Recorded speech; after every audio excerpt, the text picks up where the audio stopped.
Welcome to Untamed and Unfiltered Wellness, the podcast where we're tearing up the rule book of conventional wellness because one size fits all never fits anyone. I'm your host, Joe Swinson, integrative health coach, herbalist, and the CEO and founder of Olivia Bell, a comprehensive lifestyle wellness company. Today, we're diving into something that women over 30 absolutely, positively need to stop ignoring, and that is strength and balance training. Now, this isn't about getting six-pack abs or chasing that long-forgotten thigh gap. It's about being able to carry your groceries, grab the dog before it bolts out the door, or get up off the floor and not having to shout, "I've fallen and I can't get up." We start to lose muscle mass as we age. I'm not saying maybe, I'm saying this is a biological fact. It actually starts around age 30 for women.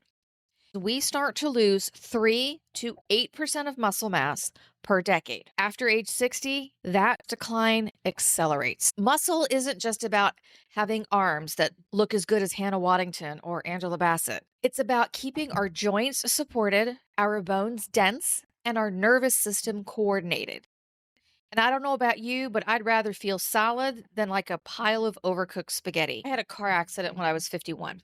Now, thankfully, nothing was broken. The car was totaled, but I walked away. The hardest part for me to deal with during that whole recovery was the fact that my body did not bounce back like it used to. My recovery just took longer, and I had to face the truth. I had let myself get weaker.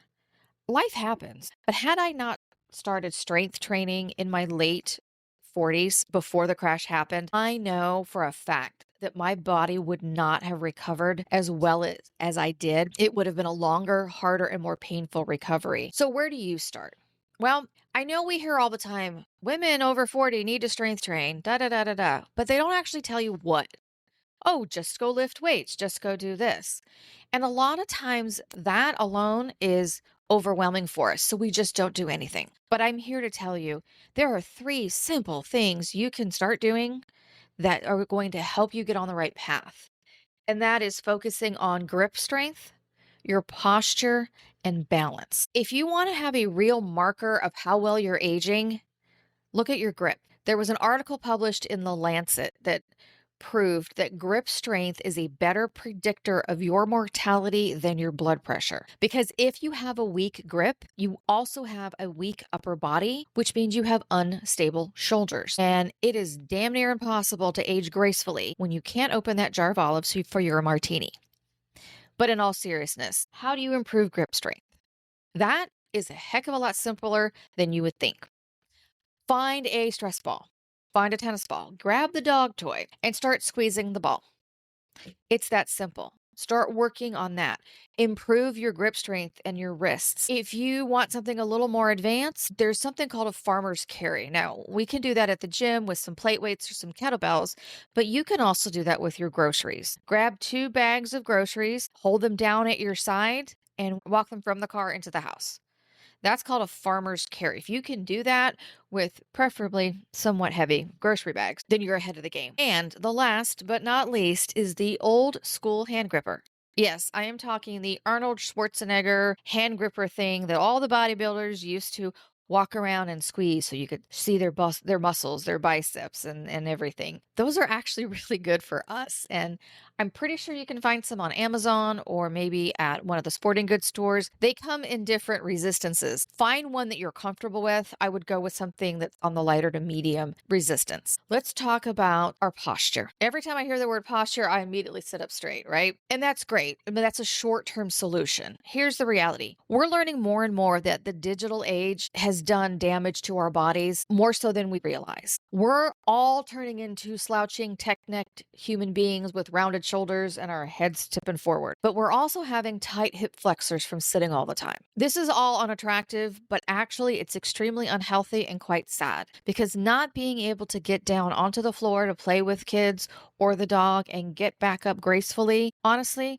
that's sad. We should be able to do that. And we can do that by working on our posture. Posture is about training your back, your core, your shoulders, and your hips to naturally hold you upright without even thinking about it. And the research on this really is quite clear. Forward head posture reduces your respiratory function, it increases neck and shoulder pain, but it also limits your mobility. How do we counteract all that? Well, old school arm circles, just like when we were in elementary school. Put your arms out at your side, do the big arm circles, the small arm circles, go forward, go backwards. Start doing those. That's really good to help, especially with the shoulders. Another thing is, I call it the YTW pulse. And what you do is you stand up, you put your arms just like the Y in YMCA, but you pulse them forward and backwards. And you're going to start to feel that in your shoulders. Put your arms out so that you're forming the letter T and do the same thing. Move your arms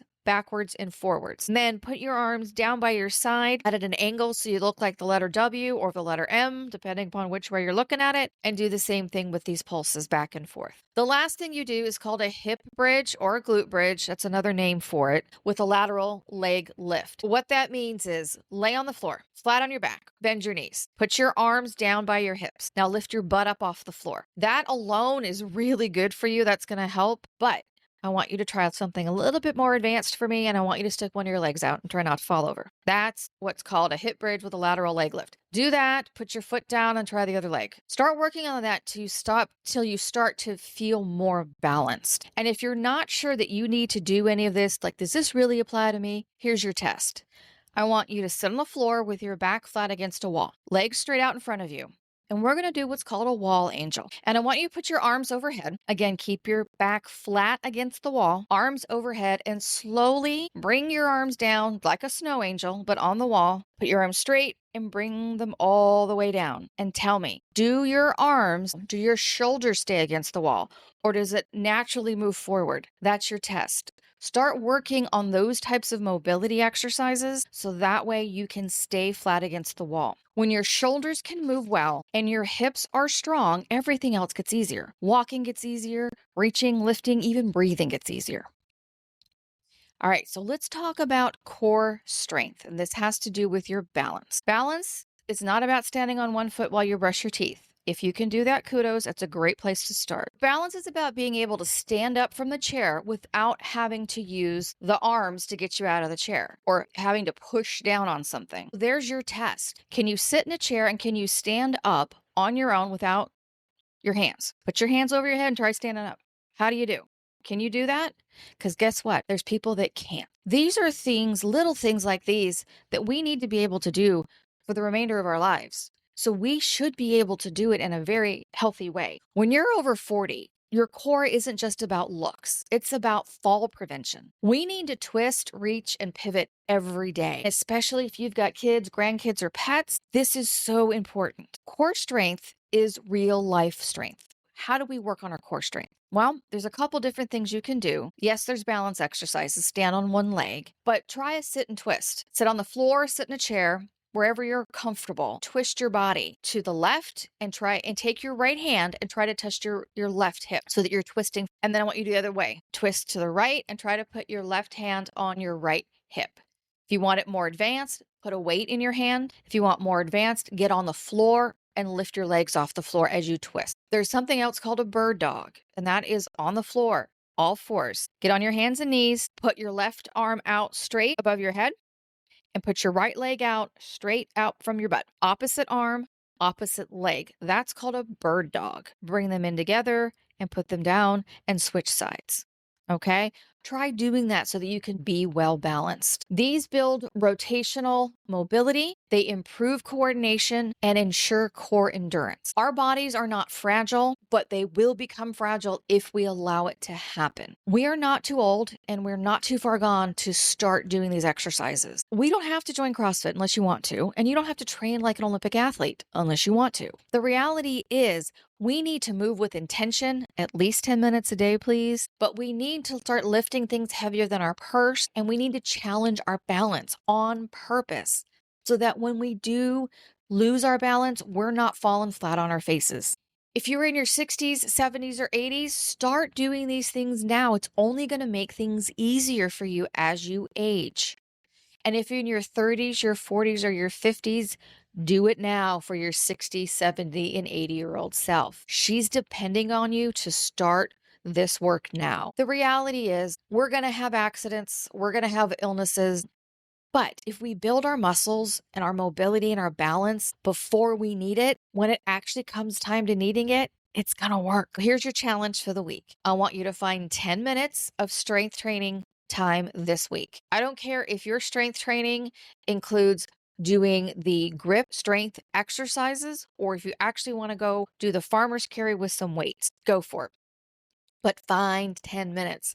Heck, just do squats while you're brushing your teeth. That's movement in the right direction.